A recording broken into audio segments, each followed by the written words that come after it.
wash and fold is all about trust.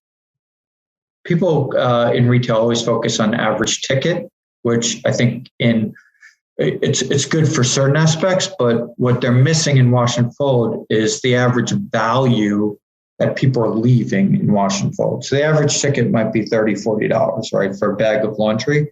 But how much value is in that clothing? It could be upwards of $1,000. Or if it's your favorite pair of jeans or t-shirt, it's invaluable. It's irreplaceable. Mm-hmm. So trusting who you're leaving with that to process those clothes is critically important. And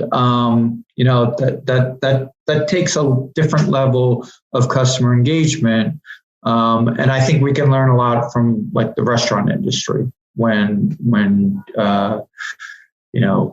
go to a restaurant, do you want to go to a place where nobody knows you, or do you want to go where they know you by name, they have your favorite table, they already have your drink ready? Like that sort of approach to this business, I think, is what's really going to make it work on the service sector of the business, and that's where I believe all the growth is. Yeah. I mean, I love that kind of framework of thinking where, it is trust. And I like I haven't really heard anybody talking about, the value of the order and how much, I mean, we know kind of, implicitly, or when something goes wrong, customers let us know, right? We lose something or something, gets torn in the dryer or something like that, which happens sometimes. We hear about, hey, this costs this much money, that kind of thing. But I haven't really heard that as like a metric. And, thinking about it in those terms does kind of, I think, add a little more weight to the, that service side of the business and, how much trust there is in people. And there's kind of two, maybe there's more, but two that I can think of off the top of my head, ways to build that trust. And one is, like you were saying, get to know your customers personally, and get to know them by name. And hopefully they're going to refer you and transfer their trust to people that they know, their trust in you to people that they know, so that they'll also trust you because, your current customer that they know trusts you.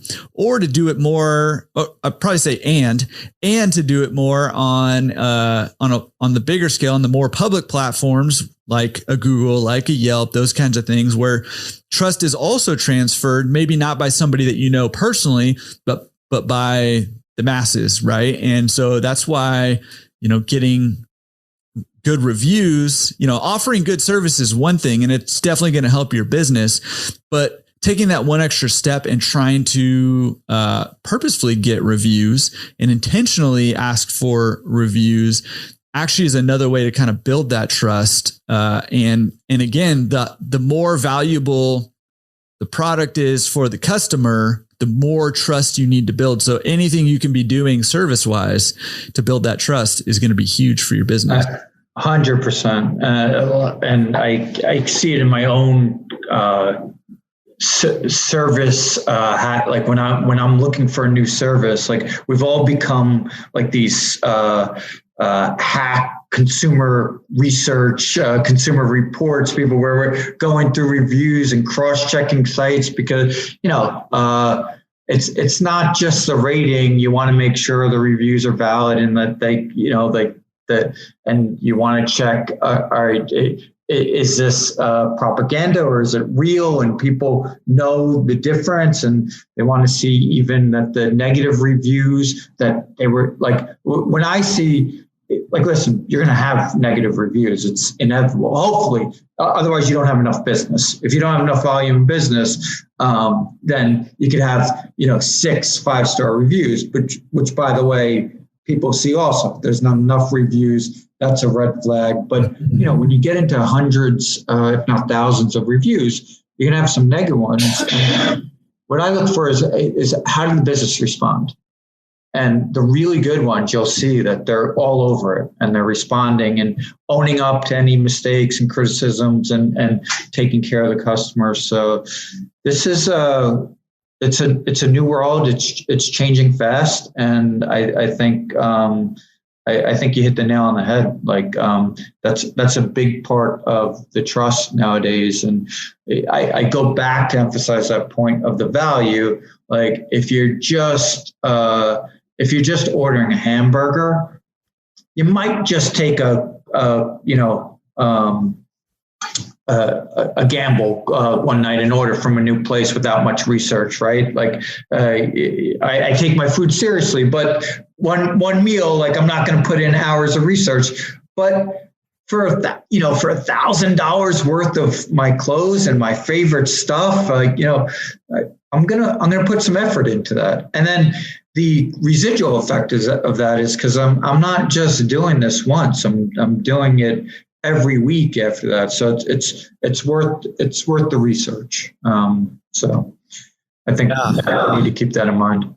Yeah, that's huge. I mean, I love that. I love that. And I think that will be, just for anybody listening, that's just a great mindset to have, especially if you're doing somebody else's laundry, whether it's pickup and delivery or, just a wash, dry, fold, a drop off, laundry service. I like thinking about it in those terms because those are the terms that our customers are thinking about it. And even if they're not explicitly thinking, I'm giving over $1,000 worth of clothes to these people, guess what? Don't deliver their clothes one time and find out how much, they. One item. Yeah. One item. Yeah, I know. And that's what I think, like, like a lot of the big, venture capital backed players like Washio missed in this industry is the error rate, the margin of error that we have in this business is so small. When you think about the countless items of clothing we process, in and out every day, the jeans, the shirts, the socks, how many articles of clothing? And screw up one pair of jeans, one T-shirt, a comforter, like just one.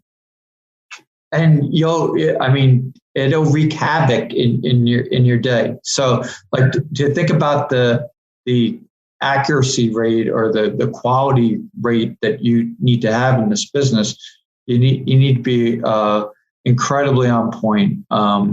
It's a testament to what a lot of good operators out there do day in and day out. And people, when they go back to your question, like, what's the key? What's the